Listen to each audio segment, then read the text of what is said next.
Yo soy Juan Balinotti, junto con Verónica Con vamos a coordinar esta mesa y tenemos como invitados al doctor Fernando Vila, a Verónica Giubergia y al doctor José Antonio Castro Rodríguez. Van a ser charlas de 25 minutos y después vamos a tener 5 minutos para preguntas y después la siguiente charla. Voy a presentar al doctor José Antonio Castro Rodríguez, neumonólogo pediatra, profesor asociado de la Pontificia Universidad Católica de Chile.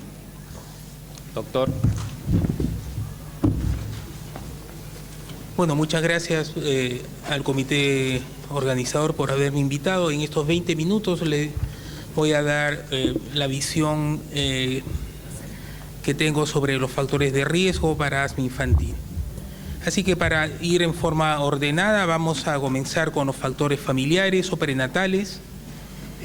Y para esta revisión lo que hicimos fue colocar solamente aquellos metaanálisis. Y esto partió por, les cuento la anécdota, en la Católica una residente de pediatría, estábamos tomando la ficha clínica de un paciente asmático y yo le dije, sería bonito tener en una sola publicación todos los factores de riesgo que hay sobre el asma en niños. ¿Te animas a ayudarme a hacer este trabajo? Uy, doctor, pero deben haber unos 2.000, 3.000 papers. Y efectivamente hay más de 2.000, 3.000 papers. Pero esa respuesta de la residente de pediatría me dio la luz para hacer lo que les voy a presentar al final, que es solamente usar los metaanálisis que reúnen toda la bibliografía que hay. Así que en cuanto a factores familiares o prenatales, tenemos obviamente el factor más importante, que es el asma materna. El asma materna tiene un factor, aquí están los OR, 3 veces más riesgo de conferir, o le confiere 3 veces más riesgo al niño de tener asma si la mamá tuvo asma. En el caso del papá es 2.4 veces. Este es un metaanálisis de 33 estudios. El otro importante no es solamente que la mamá que está gestando al bebé sea asmática o no, sino cómo se alimenta durante la gestación. Y este estudio lo hicimos con la doctora Beckhaus, donde encontramos 36 estudios primarios que relacionaban la nutrición de la madre, la ingesta nutricional de la madre durante la gestación y la influencia sobre el niño, el factor de riesgo sobre tener asma en el niño. Y vemos que ustedes, para aquellos personas no muy familiarizadas con la revisión de metaanálisis, las figuras se ven de la siguiente manera. Esta es la línea de identidad. Cada uno de los estudios primarios se representan con intervalo de confianza. La figura, en este caso el cuadrado, mide la mediana. Si la figura es de mayor diámetro, si es más gruesa, significa que hay menos intervalo de confianza, por lo tanto el estudio es más sólido. Y el resultado final siempre se grafica en un rombo. Si este rombo cruza la línea de identidad, significa que no hay diferencia entre lo que se mide a este lado y lo que se mide en el otro lado. Y si el rombo no cruza la línea de identidad y se va para cualquiera de los dos, bueno, significa que los resultados apuntan a que este es un factor protector o de riesgo en este caso. En este estudio con la autora Beckhaus encontramos que la vitamina D, la mamá que consume alimentos con vitamina D, no estamos hablando de vitaminas, cápsulas de vitaminas durante la gestación, sino la mamá que consume productos ricos en vitamina D, el niño tiene casi 40% veces menos de tener asma. Lo mismo pasa con la vitamina E y con el zinc. Obviamente, de acuerdo a lo que la mamá consuma durante su periodo de gestación, va a tener el peso adecuado o la ganancia de peso por trimestre en forma adecuada, o va a tender a ser una gestante obesa. Bueno, Eric Forno encontró en 14 estudios primarios, más de 100.000 niños, encontró que el hecho de que la mamá tenga obesidad influye en casi 1.5 veces más riesgo para que el niño tenga asma y en casi 1.3 veces más riesgo para que el niño tenga sibilancias en los últimos 12 meses. La mamá también durante la gestación está sometida a veces a estrés, vamos a ver después qué pasa con el estrés, y consume paracetamol o para un dolor. El hecho de que la madre durante la gestación consuma paracetamol también hace que el niño tenga 1.2 veces más riesgo de tener asma que aquella madre que no consumió paracetamol. A veces sus antibióticos la mamá durante la gestación y eso también le confiere mayor riesgo al niño de tener asma, sobre todo si el antibiótico en la figura inferior se administra en el último trimestre del embarazo. Y con todo lo que significa tener embarazo y estar pendiente de todo, hay a veces factores psicológicos que hacen que la mamá tenga estrés durante la gestación. Y este estudio muestra cómo tanto los estudios de alta calidad metodológica como aquellos de moderada calidad metodológica, las madres que durante la gestación tienen un estrés psicológico importante, el niño tiene 1.5 veces más riesgo de tener asma. ¿Qué pasa con los factores perinatales? También influyen en el riesgo de tener asma. Si el niño nace por una cesárea, tiene 1.2 veces más riesgo de tener asma que si nace por parto vaginal. Si el niño nació prematuro, tiene 1.46 veces más riesgo de tener asma que el niño a término. Si el niño nació con bajo peso al nacer, menos de 2.500 gramos, también incrementan en 1.34 veces el riesgo de tener asma en niño. Si el niño en los primeros días de vida tiene hiperbilirrubinemia y es sometido a fototerapia, también influye en 4 veces más el riesgo de tener asma. Y por último, si antes de irse de la neonatología el niño recibe la vacuna de BCG, en este caso es uno de los pocos factores protectores, al igual que vimos con la ingesta de alimentos durante la gestación por la madre, la BCG es un factor que disminuye el riesgo en casi 24%. ¿Qué pasa con los factores postnatales? Cuando el niño sale de la neonatología, comienza a tomar alimentación, básicamente lactancia materna, y ojalá siempre sea así, porque este estudio demuestra que la lactancia materna, al menos 6 meses en forma lactancia materna exclusiva, disminuye el riesgo de tener asma en los niños en casi 60%. El niño llega a la casa y a veces la casa tiene humedad en las paredes. Este metaanálisis muestra cómo si hay humedad en las paredes, el niño tiene 1.56 veces más riesgo de tener asma y casi 1.68 veces más riesgo de tener sibilancias. Está expuesto obviamente el niño a los contaminantes ambientales y este es un metaanálisis que muestra cómo la contaminación ambiental producida por los vehículos incide directamente en que el niño tenga más asma, sobre todo en el NO2, que 1.14 veces más de incidencia de asma, y en el PM10. El niño se enferma, generalmente por virus sincicial o principalmente por virus sincicial, y el hecho de que el niño tenga durante los primeros 3 años de vida virus sincicial lo hace con mayor riesgo de que tenga asma con uno de 3.84, un OR, un riesgo de 3.84. Y eso me lleva a traerles esta diapositiva que es la teoría del double hit, que cuando les explico a las madres en la consulta se quedan más tranquilas y se quitan el peso de encima que les comentaba al mediodía, que por qué su hijo cuando va a la guardería, a la sala cuna, se enferma más y se obstruye y tiene cuadros respiratorios de mayor longitud en el tiempo y de mayor número al año. Yo le digo, señora, muy fácil. Todo lo que le pasa a su hijo es por una sola razón. Sí, doctor, ¿qué cosa? Es que tiene alergia. Y el niño que tiene alergia tiene inflamación per se de la vía respiratoria. Y si a esa inflamación per se se le suma la inflamación del virus, eso genera lo que se llama la teoría del double hit, doble infección. Tienen ustedes acá en negro los niños atópicos y en blanco los no atópicos. El niño que tiene una o el que tiene más de 2 infecciones respiratorias va a tener mayor riesgo de tener asma únicamente si es que es atópico, no así si no es atópico.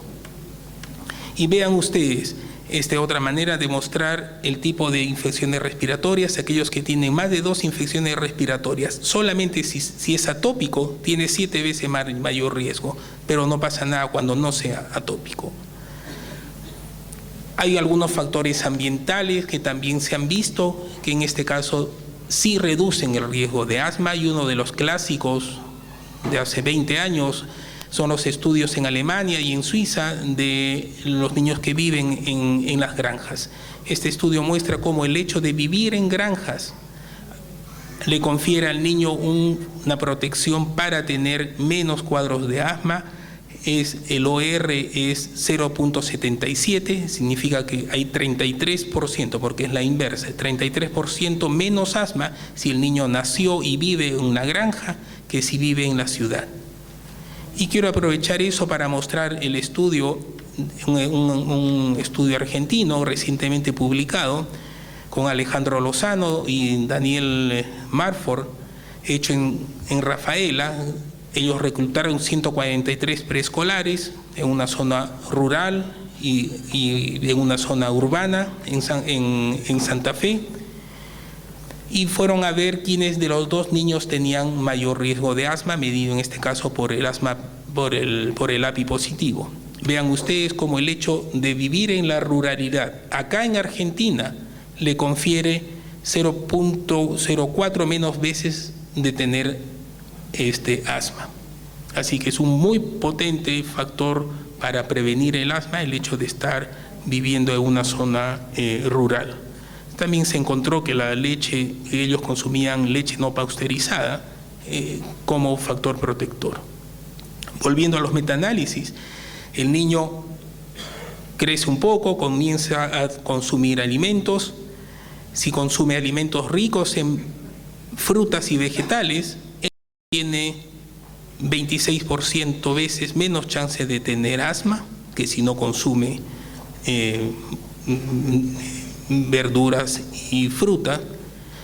Lo mismo pasa, esto es la pantalla para fruta, esta es la pantalla para vegetales, 22% menos chance de tener asma si consume vegetales por lo menos 3 veces por semana. Lo mismo pasa si consume una dieta rica en pescado y en aceite de pescado, también el riesgo para tener asma es menor que si no consume este pescado, casi 30% menos. Y por último, la dieta mediterránea, en la cual también trabajé bastante junto con García Marcos en la Universidad de Murcia. Hicimos este metaanálisis donde claramente el niño preescolar y escolar que durante todos los días consumía dieta mediterránea, es decir, rica en verduras, frutas, cereales, poca leche, poca carne roja, pescado, aceite de oliva, ellos tenían menos chance de desarrollar asma durante la escolaridad, casi 20% menos que si no consumen dieta mediterránea. Traje este estudio negativo porque creo que no debemos dejarnos de influenciar por la industria farmacéutica. Por lo menos lo que pasa en Chile, todos los pediatras recetan probióticos para el asma. No hay un solo estudio, uno solo, que demuestre que el uso de probióticos reduce las infecciones respiratorias o el asma. Otra cosa es la alergia alimentaria, otra cosa es la dermatitis atópica, pero para el asma no. Este es un estudio, un metaanálisis del Pediatrics del año 2015. Y para concluir, lo que les dije, que fue todo este trabajo a raíz de una pregunta simple que nos hicimos con esta residenta en la Universidad Católica. Este artículo resume todo lo que les dije de cuáles son los principales factores de riesgo y protectores para el asma. Encontramos 227 metaanálisis, habían como 2000 y tantos estudios primarios, 227 metaanálisis, nos quedamos con 41 metaanálisis. Y en estas gráficas que están en el trabajo se resume lo que les he dicho. Por ejemplo, factores perinatales o familiares, básicamente lo más importante es si la mamá es o no asmática, y el día de mañana vamos a hablar de epigenética del asma que tiene que ver directamente con esto. 3 veces más riesgo si la mamá es asmática que el niño tenga asma, 2.4 veces más riesgo si el papá es asmático. No es que el papá importe menos, pero no tiene la epigenética que le influye tanto como la madre. Si la mamá fuma durante la gestación, casi 1.5 veces más. Si la mamá embarazada está estresada, también aumenta. Si hay contaminación, si usa paracetamol, si usa antibióticos, si la mamá está con sobrepeso. Las doctoras me decían ahí, doctor, qué difícil es ser madre. Entonces, definitivamente, prepararse para la maternidad implicaría no llegar a obesa cuando uno se embaraza, cuando la mujer se embaraza, comer sano, no usar antibióticos, no tener estrés. Es todo un reto para las mujeres, así que me quito el sombrero para todas las damas presentes. Y de factores protectores, fíjense ustedes, los únicos que la literatura ha demostrado protector es la buena alimentación de la madre, rica en vitamina D, zinc y E. ¿Qué pasa en el periodo perinatal? El momento que nace el niño, bilirrubina elevada, la prematurez, los prematuros extremos, con mayor razón, 3 veces más riesgo de que tengan asma que el niño a término, el prematuro, simplemente el niño bajo peso al nacer, y si nace por cesárea, mayor riesgo de tener asma. Y por último, postnatales, hay más factores de los cuales que inciden en el riesgo de asma, de los cuales la infección por virus respiratoria es la mayor. Después tenemos el niño usa antibióticos, contaminación en la casa, si es material en la casa con mucho PVC, hongos en las paredes, obesidad del niño, endotoxinas, aquellas mujeres que tienen menarquia precoz, como demostramos en Tucson, los niños con sobrepeso, exposición al tabaco, y ahí está un grupo de exposición a los contaminantes ambientales. Y los únicos factores protectores, fíjense ustedes, son todos los que están a este lado.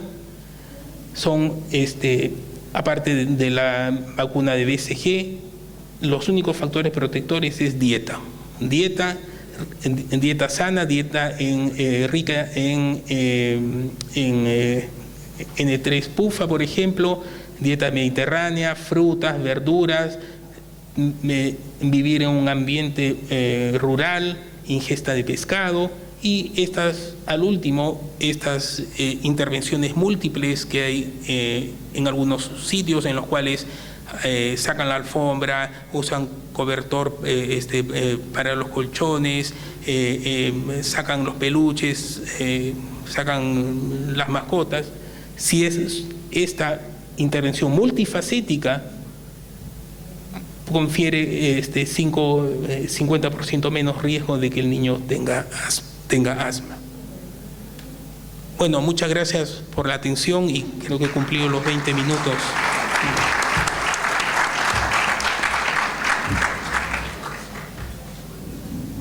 Vamos a dedicar unos minutos a preguntas. Si alguien en el auditorio tiene alguna pregunta. Doctor. Y el doctor acá al medio. Adelante y al medio.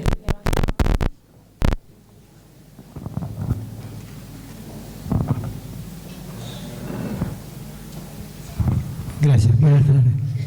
Bueno, yo soy pediatra, quiero hacer una pregunta al doctor, no soy neumonólogo, pero recuerdo, y también a propósito de la charla de esta mañana, pero yo recuerdo una presentación que hizo el doctor Fernando Martínez aquí, y que decía que cuanto más precoz iba el chico a la guardería, tenía más factores protectores para asma. Yo no puedo hacer bien la precisión del trabajo, usted probablemente lo conozca mejor. Y lo mismo con los factores ambientales, que no había que sacar más la alfombra, que no había que echar más al gato. Bueno, yo le pido alguna referencia porque hoy me parece que me quedé un poco confundido con esto. Bueno, Yo lamento si me expresé mal y lo confundí, pero en cuanto a la guardería, el estudio que publicamos con Tom Ball en el New England del año 2000, en ese estudio encontramos que los niños que iban a una guardería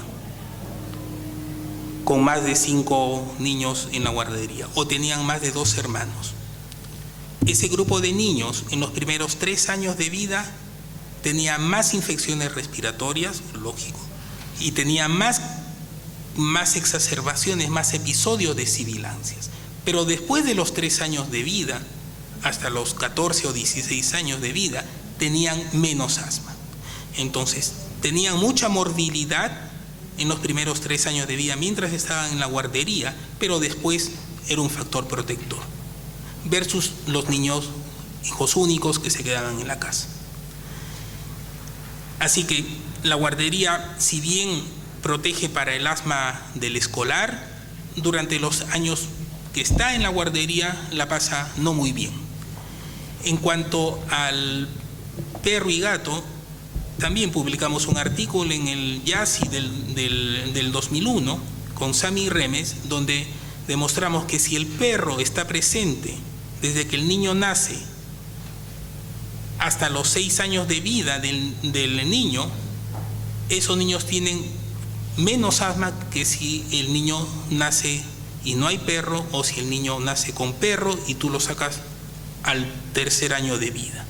Y esto es por la microbiota de las heces del perro, probablemente que a través de epigenética, que vamos a hablar mañana, hace que estos niños que están con mascotas en la casa tengan menos asma.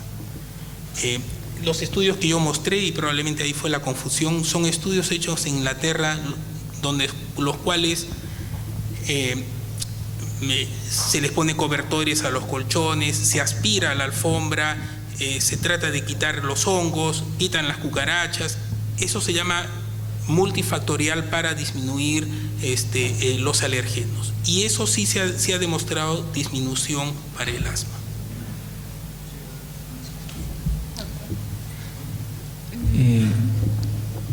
Te quiero preguntar, yo tengo entendido que la lactancia materna tiene impacto positivo para la prevención de dermatitis atópica y alergia alimentaria, pero el impacto protector sobre el desarrollo de asma no lo tenía tan contundente como lo vi en tu diapositiva.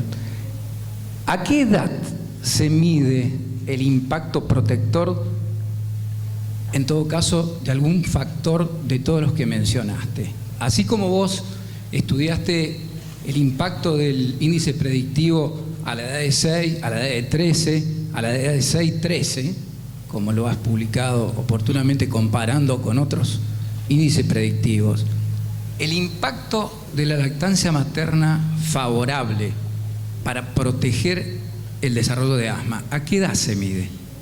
¿O a qué edad se mide, en todo caso, todos estos factores protectores? Depende. No hay uniformidad de todos estos factores. Se miden cuando el niño tenga 6 años, 12 años, depende de los estudios. En cuanto a la lactancia materna, 6 meses de lactancia exclusiva materna tiene más efecto protector para el asma del niño a los 7, 8, 9 años que solamente 3 meses de lactancia materna. Estos estudios tienen, por el tiempo no les dije, pero tienen una heterogeneidad, muchos de ellos elevada, quiere decir que no son estudios comparables. En el metaanálisis se meten todos los estudios, pero hay estudios que miden el asma a los 8, otros lo miden a los 5, otros a los 13, unos simplemente con criterio clínico, otros le piden función pulmonar. Y si los estudios son tan diversos, la heterogeneidad es alta, y si la heterogeneidad es alta, un metaanálisis, los resultados son ahí nomás, no muy contundentes.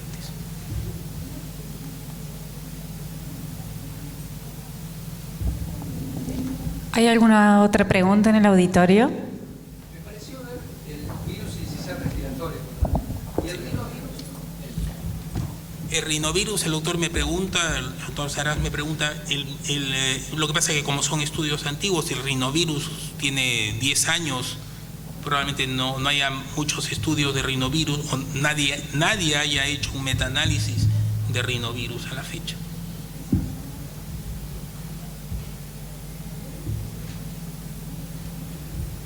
Yo le quería preguntar si usted considera que un chico que ya tiene la madre que es asmática o el padre y que tiene sus infecciones virales durante los primeros años de vida, con los factores protectores podría llegar a torcer el desarrollo de asma posterior. La respuesta fácil es no sé. No sé si es que podría llegar a torcer, pero definitivamente, bueno, no tengo la respuesta. Si hay estudios en los cuales, por ejemplo, el niño hijo de madre asmática con algunos síntomas ya de asma, con clínica de asma, introduce una dieta saludable, por ejemplo, o baja de peso. Bueno, lo que sí hay claramente que los obesos asmáticos que bajan de peso mejora su asma, mejora la función pulmonar, así que también supongo que debe ser con los otros factores protectores.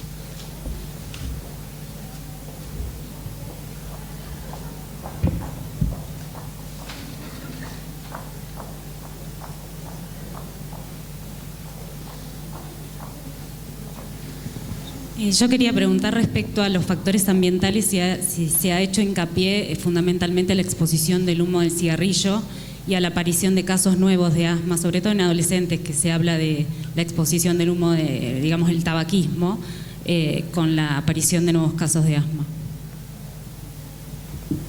Yo recuerdo un trabajo de Javier Mayol que saca el Population Attributed Risk. El riesgo atribuible es casi 23% por encima para tener más síntomas de asma. O sea, sí hay estudios. El Population Attributed Risk es casi 23-27% más en aquellos adolescentes que fuman tabaco, o sea, tabaquismo activo.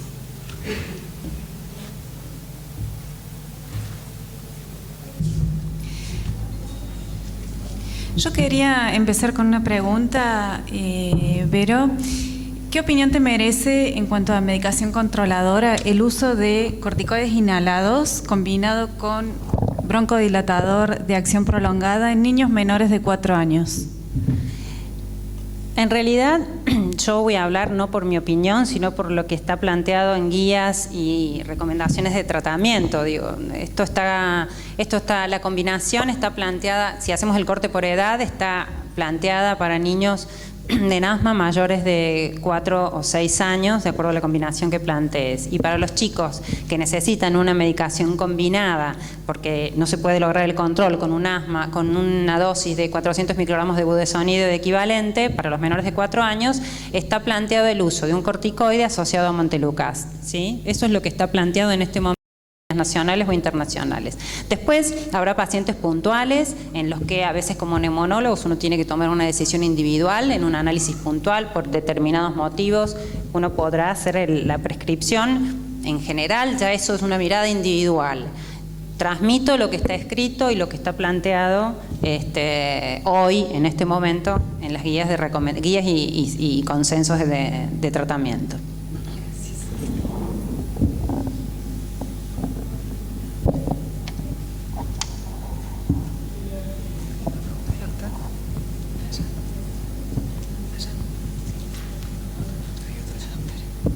No, pensé que no había preguntas. Primero quiero expresar que me emociona ver la Giubergia desarrollando estos temas. Así que felicitaciones. ¿Podrías, Verónica, pasar el diapositivo de los pasos, de los 4 pasos de asma? Quiero hacer un comentario muy breve. ¿De los 4 Pero grandes? tiene que ver con la charla tuya y quiero remarcarlo para el ámbito pediatra.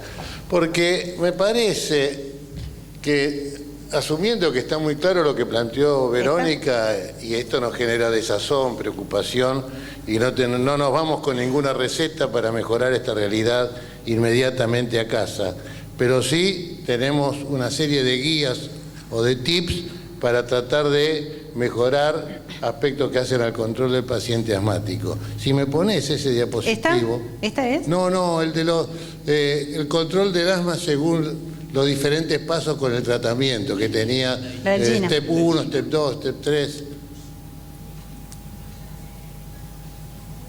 No, Ahí no, para atrás me parece.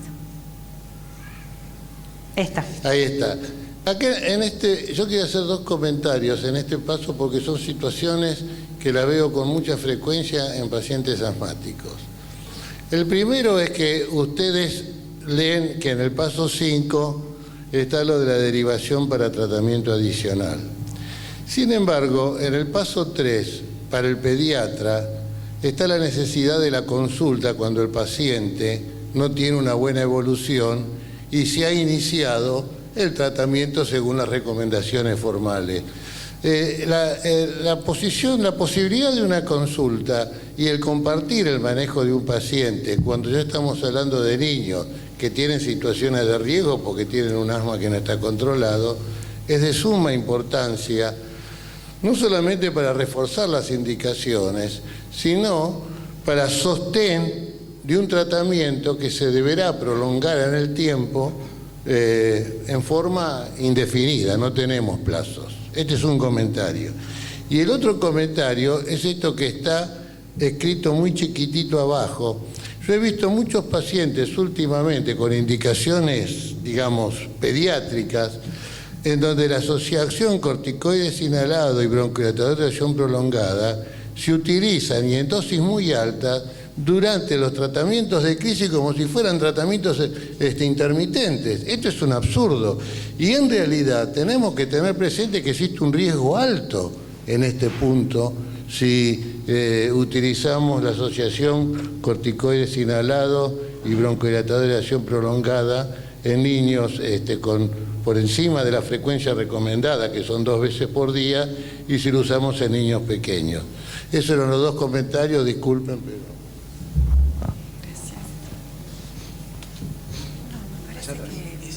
Y la doctora. Te voy a dar esto al secretario. Y quisiera preguntar, a raíz del comentario de los broncodilatadores de acción prolongada en niños pequeños, si hay estudios publicados al respecto, si es solamente falta de información o si de verdad hay estudios que mostraron que tienen riesgo en niños pequeños. No está demostrado que haya riesgo, ¿sí? Lo que no hay demostrado todavía es eficacia, ¿sí? De todas maneras, tampoco lo podemos excluir, ¿sí?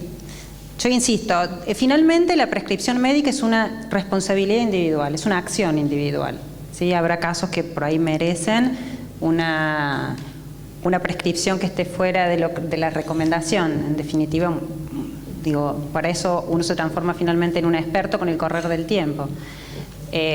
Hoy aquí, que tenemos un auditorio con pediatras y que tienen un grupo enorme de pacientes en seguimiento, que son la mayoría, que son el 70% de los pacientes con asma, tienen que ser de seguimiento pediátrico. Los pacientes, la mayoría de los pacientes se van a controlar con dosis moderadas o bajas de corticoides solos, ¿sí? O sea, más aún, ni siquiera con el conflicto de los combinados ni por edad ni por dosis. Digo, hay que recordar que el asma sigue siendo de tratamiento simple y eficiente. Y no es lo primero que tenemos que pensar cuando los resultados no dan. Primero lo que tenemos que hacer es saber si el paciente está controlado o no, porque yo insisto, me parece que uno tiene más o menos la idea de que está controlado, pero no audita, o al menos ojalá lo hagan y espero sigan haciéndolo, consulta de manera objetiva en qué anda el paciente, ¿sí? Si su asma control test era de 22 y bajó a 19, si tiene 17 y subió a 23, primero. Segundo, que se logre el control con poca cosa. El asma es una enfermedad fácil, ¿sí? No estamos hablando de hipertensión pulmonar, es una enfermedad fácil. Lo que pasa es que hay que tener una mirada integral. Después de los corticoides inhalados, habrá un grupo de pacientes que se beneficiarán con combinados, ¿sí? Hay 2 combinados, en general ahora 3, depende las características del paciente. A veces en esto podemos ayudar nosotros como especialistas o como estar más en el tema, a elegir qué, cuál, o a modificar dosis, o a modificar estrategias. Pero creo que el concepto de esta charla, que era, si ustedes ven el título, era novedades. La novedad es volver a las fuentes, volver a lo básico, volver a lo simple, ¿sí? Denme un aerosol de corticoide y con eso ya estoy. Es así, ¿sí? El resto de los factores exceden el tratamiento en sí, a la droga. Son todos factores modificables que, bueno, vamos a tener que volver a ver, porque hay 22 muertes en 2 años. Hay una muerte por mes por asma en niños. Esto no puede pasar, ¿sí? Y me parece una simplificación atribuir exclusivamente ese hecho a los tratamientos. ¿Sí? Es mucho más profundo y bueno, es un desafío para todos, ¿no? Pediatras, especialistas, alergia, neumonología, todos los que tratamos pacientes con asma tenemos esa responsabilidad. ¿Sí? El doctor quiere hacer una pregunta y allá hay otra. Yo creo que cuando estamos en presencia de pacientes con asma, tenemos que dividir dos tipos de asmáticos. Los alérgicos atópicos, que son eosinofílicos, y los no atópicos, no eosinofílicos, neutrofílicos. Con los atópicos, vos lo podrás ver por su perfil fenotípico, si tiene pruebas cutáneas positivas, todo lo que quiera, nos va muy bien con los corticoides inhalados. El problema es, ¿qué hacemos con los asmáticos no atópicos, neutrofílicos? Por ejemplo, el fenotipo que descubrió José Antonio de obesas con menarca precoz, que son neutrofílicos. ¿Qué le damos? Gracias a Dios, casi es una situación mínima en los pacientes con asma pediátricos. Es la mínima parte, es una expresión mínima, está planteado Andrew Bush, lo acabo de venir a escuchar una charla, que ellos son los que hacen biopsias a nivel bronquial. Esto ya es una cosa muy especial, muy fina por ahí, pero digo, esta gente que es los investigadores del Brompton, que hacen punta en investigación en asma pediátrica y han hecho biopsias en pacientes con asma y han determinado que la amplia mayoría de los pacientes, por suerte para nosotros, son asmáticos eosinofílicos, son atópicos, son alérgicos y tienen una respuesta excelente a los corticoides inhalados. Hay una menor parte de pacientes en los cuales hay nuevas estrategias que se proponen, como por ejemplo los nuevos biológicos que apuntan a otro tipo de inflamación, pero la realidad es que me parece que tampoco se puede atribuir la mortalidad por asma que nosotros tenemos a que el asma no sea atópica. La realidad es que yo creo que tiene que ver con otros factores. Hay un grupo muy pequeño, me parece que la mayoría, siento que tenemos un auditorio de pediatras y no de especialistas, de repente me parece que el concepto es tratar de promover el uso de los corticoides inhalados porque sigue siendo la opción para la mayoría de los pacientes, ¿sí? Si queda una última pregunta, el doctor, y después seguimos con la última sesión.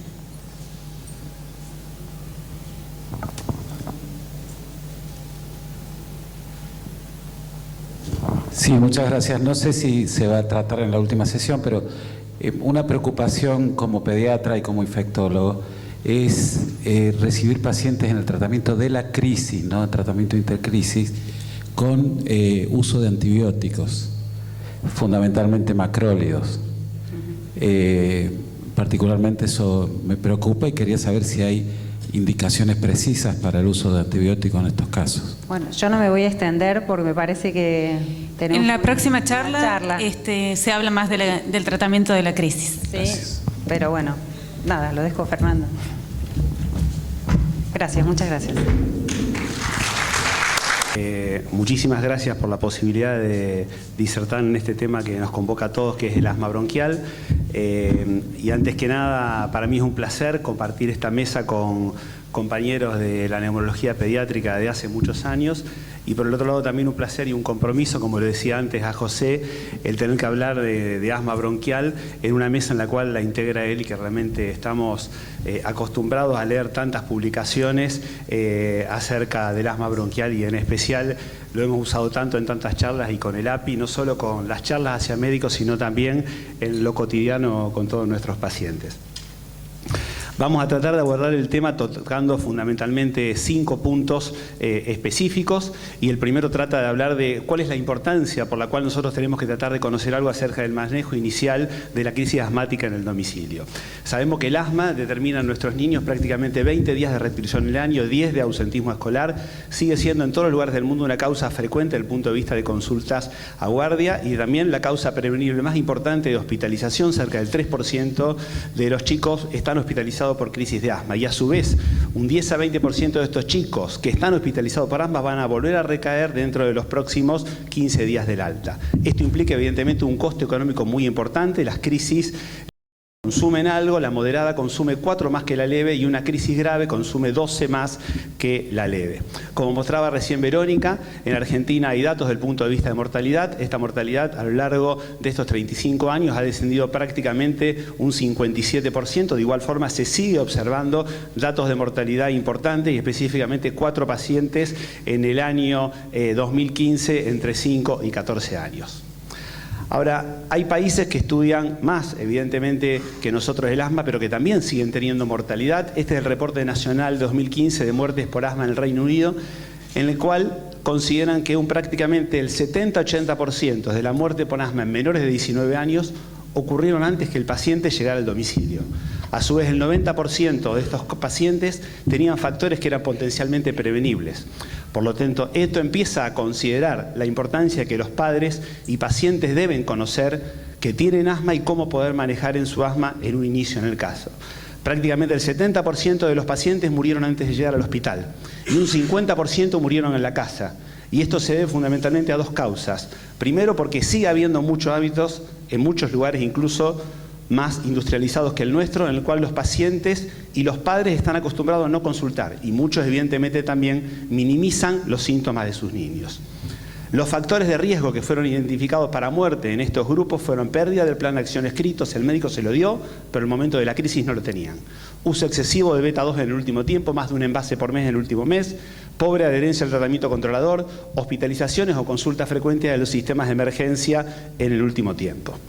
Por lo tanto, vamos a tratar de abordar los 4 próximos puntos en un criterio de dualidad, básicamente, porque sin que se vuelvan locos, vamos a tratar de hablar por un lado cómo percibimos la crisis asmática a los médicos y por el otro lado cómo tiene que percibir y cómo le tenemos que hablar para que pueda entender el manejo domiciliario de la familia.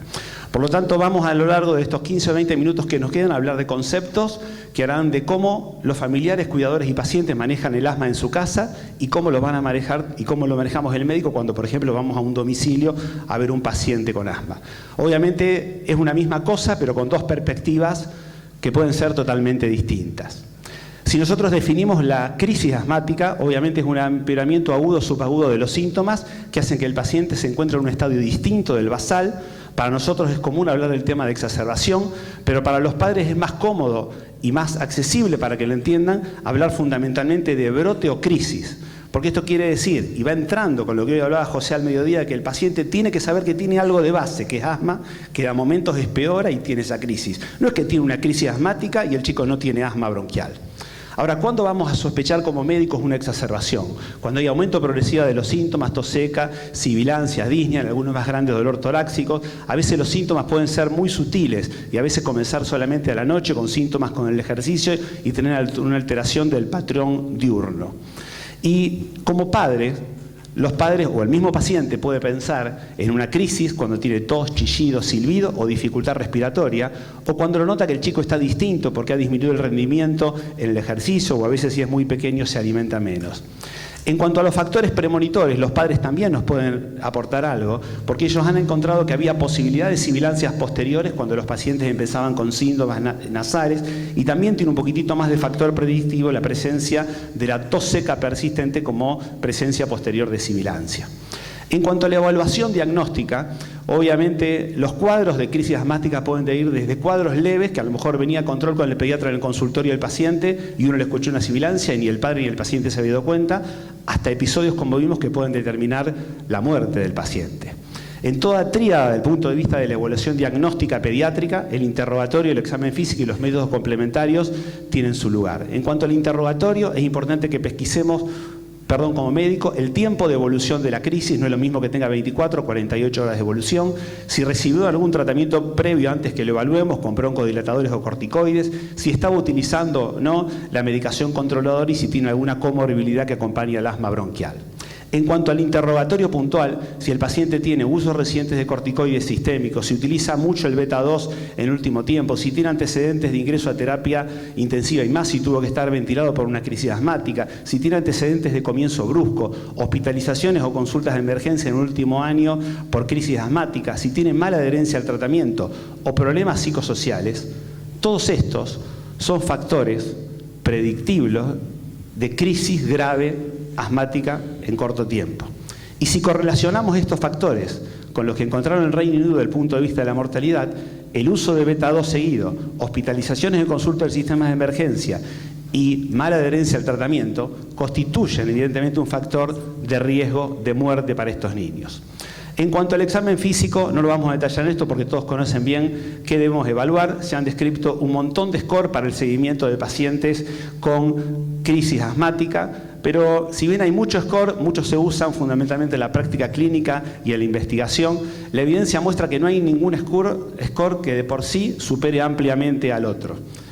Cada uno debe tratar de buscar el score que más le resulta fácil, siempre y cuando estén de este grupo que está validado, y en base a eso adoptar el que le parezca personalmente mejor o que le estén utilizando en su centro. Ahora, tanto para padres como para nosotros, sin detallarnos tanto en ocultar el paciente, la evaluación a veces en 30 segundos del patrón respiratorio, si tiene o no dificultad respiratoria, cómo está el punto de vista de la circulación, y los signos vitales básicos, ahí nos dan un approach inicial de cómo está el paciente. Obviamente que si después elegimos un score, como puede ser uno que es bastante simple, como para pediatras nosotros generales, que es la utilización de frecuencia respiratoria, presencia de sibilancia, de uso de músculo accesorio, podemos utilizar un score pulmonar que va a ir de 0 a 9, el paciente leve tiene una puntuación entre 1 a 3, el moderado entre 4 a 6 y el grave entre 7 a 9, y a su vez este score pulmonar puede relacionarse con la saturometría. Los leves fundamentalmente van a tener casi siempre una saturometría por encima del 24%, los moderados entre el 91 y el 24% y los graves generalmente saturaciones por debajo del 91%. Sí tenemos que tener en claro que si el puntaje de saturometría no coincide con el puntaje del punto de vista clínico, siempre le corresponde el puntaje de más severidad. Esto no está mal puesto, quiere decir que tenemos que aprender a mirar las cosas, como decía Verónica, en una forma distinta y también ponernos un poco en el lugar del paciente y de los familiares. Para el manejo inicial en el domicilio hay informaciones que los pacientes y los padres tienen que tener. Esto es, primero tienen que saber que tienen asma y que el asma es una enfermedad crónica. Hay que enseñarle brevemente cuál es la diferencia entre la inflamación y la obstrucción, que hay remedios que van a usar que son para controlar la enfermedad y otros que se van a usar para el momento de la crisis. Cómo usar bien esos medicamentos, poder identificar y si es posible evitarlo la exposición a un desencadenante, cómo saber controlar a su hijo y si es a veces necesario controlarlo con un pico flujo expiratorio, cómo pueden reconocer los síntomas y signos de agravamiento y cómo intervenir en dicho caso. Para eso mínimamente uno le tiene que explicar al padre que su hijo tiene una tubería por donde normalmente entra y sale el aire prácticamente sin dificultad, pero cuando esta cañería se empieza a estrechar, se empieza a haber dificultad para la entrada y sobre todo para la salida del aire, por eso el chico queda como más inflado, con más atrapamiento aéreo. Visto de otra forma, uno le explica que la cañería normal está relajada, está tapizada por músculo, que el aire entra y sale a la perfección porque la cañería está intacta. En tanto y en cuanto ese músculo se empieza a estrechar, se empieza a contraer y empieza a haber más obstrucción bronquial, la luz empieza a configurar cierto grado de restricción con mayor dificultad respiratoria, va agregando también inflamación y secreción mucosa. Y acá uno ya le va poniendo el concepto al padre, que también para nosotros como pediatra, que en el periodo inicial en el cual el paciente tiene más que nada broncoobstrucción, más por broncoespasmo que por inflamación, el tratamiento agresivo y repetido con salbutamol beneficia más en prima fase antes que el agregado indiscriminado de corticoides apenas estamos evaluando el paciente. Y esto ya empieza uno a familiarizarse con el paciente y con los familiares de cuándo uno puede o no agregar cierto tipo de fármacos. ¿Cómo los padres pueden pensar en detectar tempranamente una exacerbación? Algunos padres son muy buenos y están muy encima de los chicos y los pesquisan fácilmente, y otros realmente no pesquisan nunca cuando el chico se agita. Sí, tenemos que dar las pautas de alarma, tos, chillido, silbido, pensar que cuando el paciente tiene una infección respiratoria y tiene asma, posiblemente en los próximos días puede experimentar alguna inflamación baja que le condiciona obstrucción bronquial, y a veces también la exposición a un desencadenante. A veces el papá te cuenta, mira, cuando va lo de la madrina que tiene un gato, a la noche o al otro día empieza. Bueno, eso también es un desencadenante que, si no se pudo evitar, estar alerta que puede empezar con la sintomatología. Todos los pacientes con asma tienen que tener un plan escrito y explicado por nosotros de cómo manejarse en base a los síntomas, y también el paciente tiene que tener en claro de que si actúa en base al mismo y el paciente no mejora, tiene que tener las pautas para poder consultar a tiempo. Para eso van a encontrar un montón de planes de acción, básicamente, que tratan de explicarle al paciente que su hijo va a estar ubicado en alguna de estas zonas. Si su hijo, en base a los síntomas y al pico flujo expiratorio que puede no usarse, nosotros lo ubicamos en una línea, en la zona verde, quiere decir que el paciente está ok, está bárbaro. Lo único que tiene que continuar es con el tratamiento controlador de base que viene haciendo todos los días. Pero cuando empezamos ya a estar en la zona amarilla es porque el paciente empieza con síntomas y ya tienen que empezar a tratarlo a su hijo. Y ni que hablar cuando el chico progresa o de entrada está con mucha dificultad respiratoria, que es la zona roja de peligro, que esto pueden hacer sus primeras medidas, pero deben consultar a la brevedad. En cuanto a la utilización de métodos complementarios, la saturometría, obviamente, ya fue incorporada en cierta forma con el SCORE, valora bien la gravedad de la crisis, nos puede determinar fácilmente si el paciente requiere o no oxígeno, y tiene también un bastante índice predictor importante, tal es decir que si el paciente está saturando cuando lo evalúo con la crisis sin haber recibido ningún fármaco, 94 más probablemente sea un índice predictivo que el chico va a andar bien, y si satura menos de 90 tiene una tasa importante relacionada con la internación. Sí tenemos que considerar los que hacen internación, y esto lo ven frecuentemente, que cuando los chicos le hacemos beta 2 lo escuchamos mucho mejor, vamos a ver esto de la saturación y a veces no lo vemos reflejado en forma inicial. Esto porque cuando el paciente empieza a mejorar, está mejor, no levanta la saturación porque empieza a ventilar zonas a veces que todavía no están totalmente perfundidas. Ahora, todo nos ha pasado como pediatra que el padre tiene asma, el chico tiene asma bronquial y viene con que ya tiene un saturómetro en la casa. Más estos saturómetros ahora de baja calidad que realmente tienen muy baja precisión. En realidad no hay ninguna justificación para que yo como médico, si bien lo compró antes, le indique al paciente que deba tener para monitoreo de su asma un saturómetro en la casa. De hecho, ya desde hace tiempo, el GINA recomienda que los médicos profesionales a cargo para la evaluación de la crisis asmática deban tenerla, no así los pacientes. Sí, en algunos centros se especifican que puede haber pacientes puntuales que realmente tengan una capacidad de percepción muy reducida para evaluar la gravedad, en los cuales pudiera ser de ayuda la utilización de un saturómetro. En cuanto a la utilización del pico flujo expiratoria, sirve para valorar el grado de obstrucción y valorar la respuesta al tratamiento, debe ser comparado con el valor personal que tiene el paciente. Las grandes limitaciones que no nos sirve para los niños muy pequeños, en aquel paciente que está con mucha dificultad respiratoria a veces no podemos obtener un buen registro y muchas veces no tenemos un registro previo que tenía el paciente. De hecho, las guías que les mencionaba anteriormente del plan de acción, todas analizan, básicamente correlacionan la sintomatología por las zonas con el pico flujo. Verde corresponde a un paciente normal con un pico flujo entre 80 y 100%, la zona roja, en la cual zona amarilla, donde el paciente empezó con síntomas, tiene un pico flujo entre el 50 y el 80%, y la zona roja tiene un pico flujo por debajo del 50%. Ahora, hay muchas guías, evidentemente, que incluyen en el seguimiento de la crisis asmática a través de los padres con el manejo del pico flujo. Pero también esto tiene que tener uno en claro que es un complemento de la actividad clínica y de la evaluación clínica, que es lo que rige la clínica, y hay algunos artículos que incluso señalan que es la superioridad, la información que muestra la clínica con respecto a los datos obtenidos del pico flujo. Ahora, ¿de qué datos farmacológicos nosotros disponemos para tratar los pacientes con asma bronquial en el domicilio en una crisis? Hay un arsenal terapéutico que es sumamente importante, que ustedes conocen y de hecho manejan, pero básicamente nosotros nos vamos a referir a la utilización fundamentalmente de beta-2 agonistas y de corticoides en el domicilio.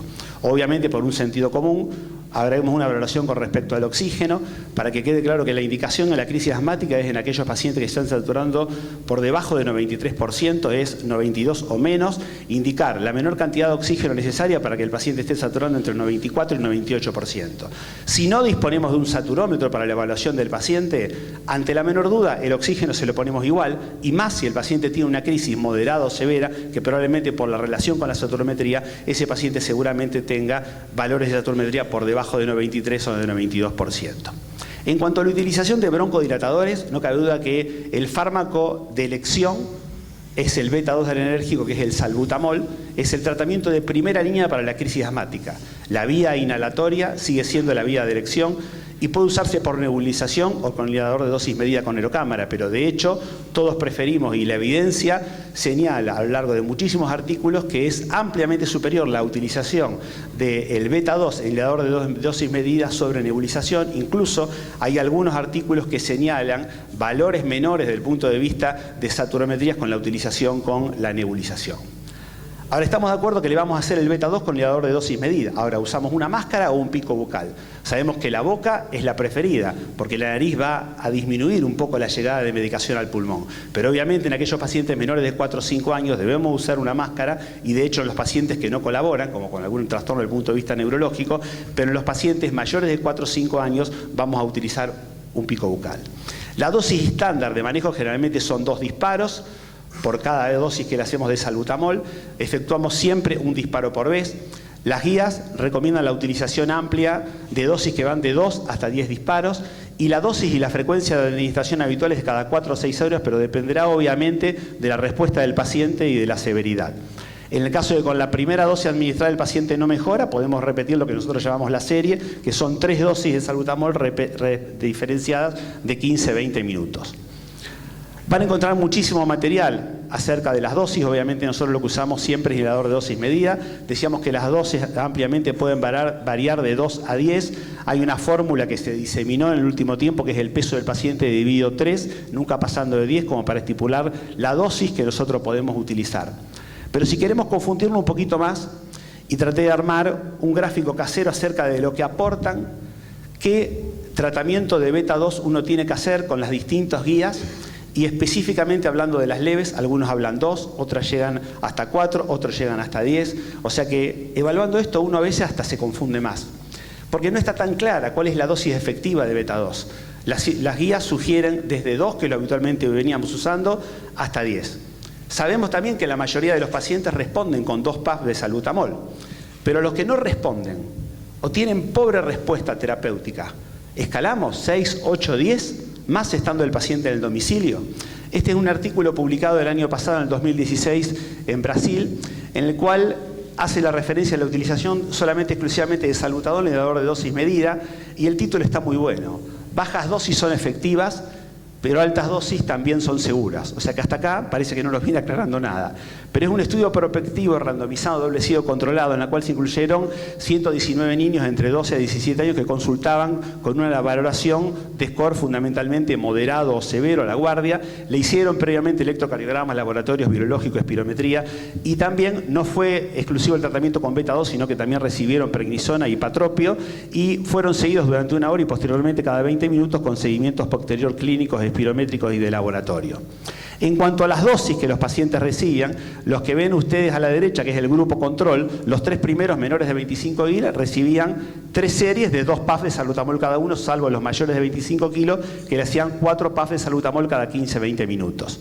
Y en el grupo de estudio recibían, en los menores de 15 kilos, 3, los otros 4, 5 y 6 puffs cada 15-20 minutos. Si ustedes ven la evolución a lo largo del tiempo, a la hora, los que usaban 2 como los que usaban 6 o 18, el mismo porcentaje se fue a la casa. No encontraron ninguna diferencia significativa en el porcentaje de internación, ni en el tiempo de estadía, ni en alguna variación significativa usando más PAF con los cambios clínicos. Los que recibieron mayor dosis no tuvieron tampoco, como decía de la seguridad, efectos adversos. Sí, todos los pacientes tenían más hipocalemia, más disminución del bicarbonato y leve aumento de la glucosa, pero también habían recibido corticoides. Los niveles sanguíneos de la droga, los que recibieron más salbutamol tuvieron más niveles, pero mucho menos de que si fuese empleado en altas dosis en nebulización. La limitación importante de este estudio es que la mayoría de los pacientes, un gran grupo, eran menores de 6 años, con lo cual ahí ya hay otros fenotipos involucrados que pueden ser menos respondedores al beta-2. No recibieron solamente beta-2, usaban corticoides e ipatropio. No analizaron específicamente gran cantidad de pacientes severos. La mayoría eran moderados, por lo tanto queda la duda si los severos mejorarían con más dosis de salbutamol, y tuvieron que hacer una interrupción, por eso es el bajo tamaño de la muestra, por una limitancia del punto de vista económico. Por el otro lado, si revisamos, como decía Verónica, los errores, o errores en la utilización a diario que todos hacemos con los pacientes con inhalador de dosis medida. Esta es una revisión sistemática del año pasado de 144 artículos que congregan más de 50.000 pacientes. Son 40 años de usos de inhalador de dosis medida. Y la pregunta es, ¿mejoró algo la técnica inhalatoria en todo este tiempo? No. Si comparan los primeros 20 años a la hora, sigue habiendo el mismo déficit. Prácticamente hay un 50% de errores en la utilización de dichos fármacos en aerosol.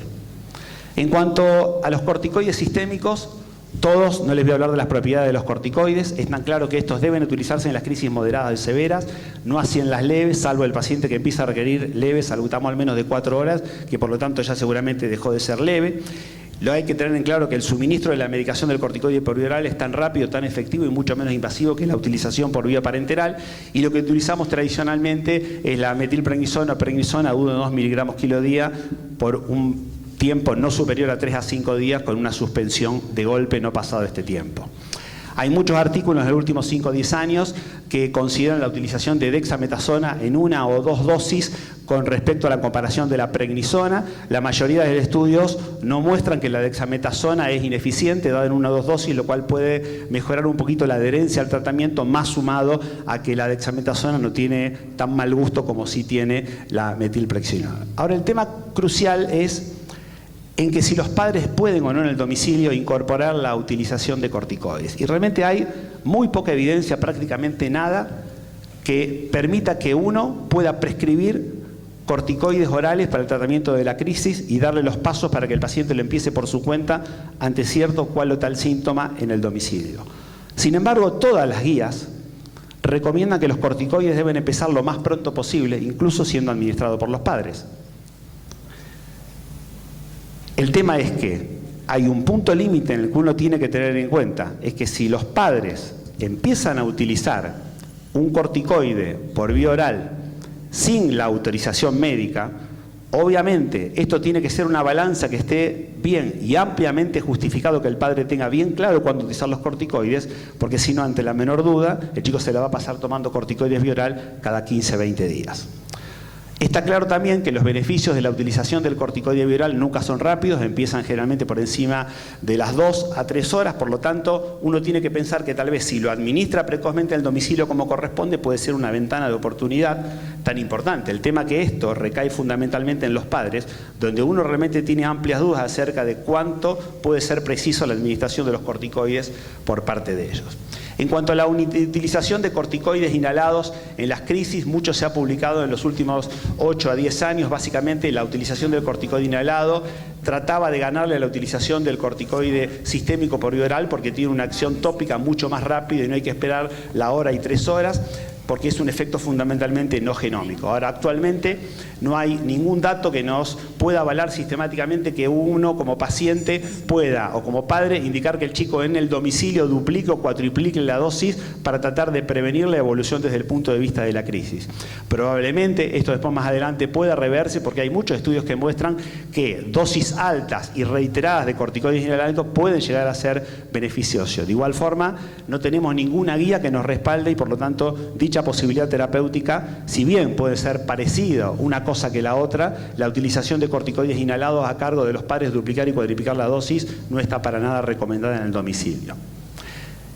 Y vamos a avanzar los últimos minutos acerca de cómo manejamos el paciente en el domicilio, tratando de buscar estos objetivos que son los pilares bases para la broncoobstrucción. Apenas el paciente comienza con los síntomas, el padre está autorizado para empezar a utilizar salbutamol. Es fundamental que el padre tenga claro que el salbutamol no esté vencido ni esté vacío cuando lo va a utilizar. Cada PAF lo tiene que usar por separado cumpliendo la técnica inhalatoria.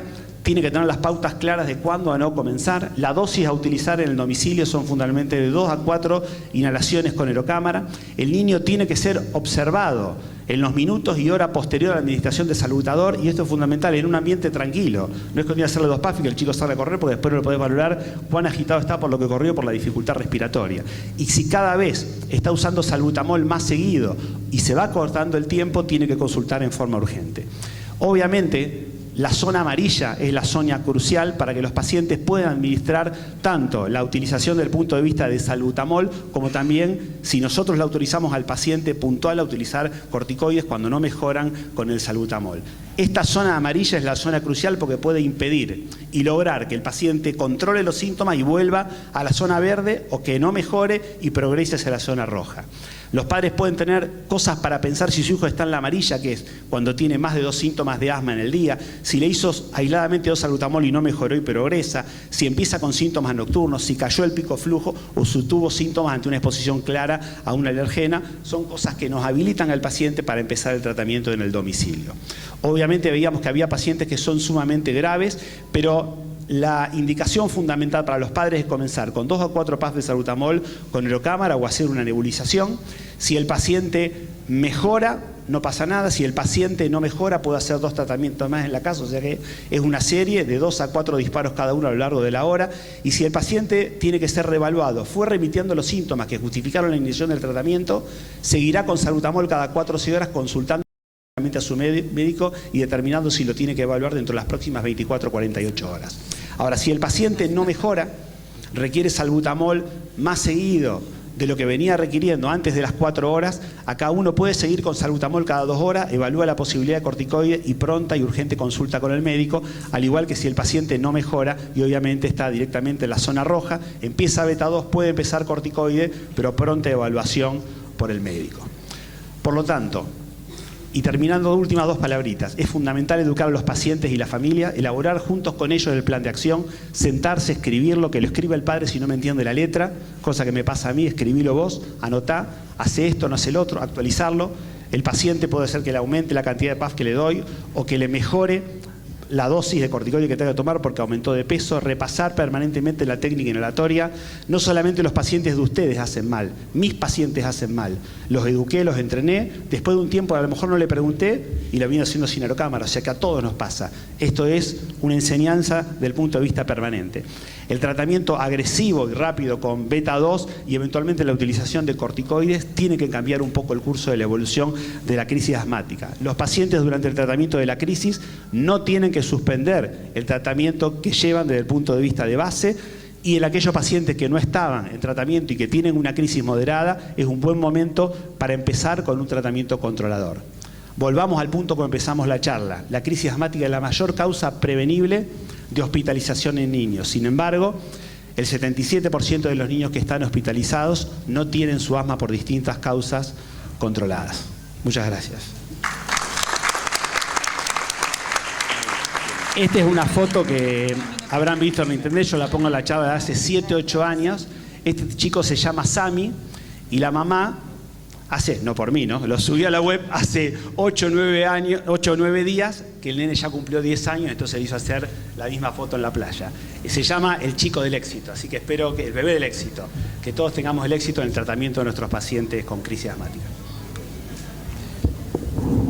Gracias, Fernando. Bueno, vamos a tener que cerrar porque no hay tiempo para preguntas. Simplemente decir, con respecto a la pregunta anterior, en ninguna guía, hasta mi conocimiento, no sé si comparten, ninguna guía recomienda el uso de macrólidos en una crisis asmática. Hay 2 trabajos, uno de Bisgar, el otro de Bacharier, los cuales en preescolares, un trabajo, el de Bisgar, redujo los días de la duración de un episodio y el otro trabajo evitó que progresen a severidad. Pero no hay ninguna guía que recomiende el uso de macrólidos en las crisis asmáticas. Muchas gracias.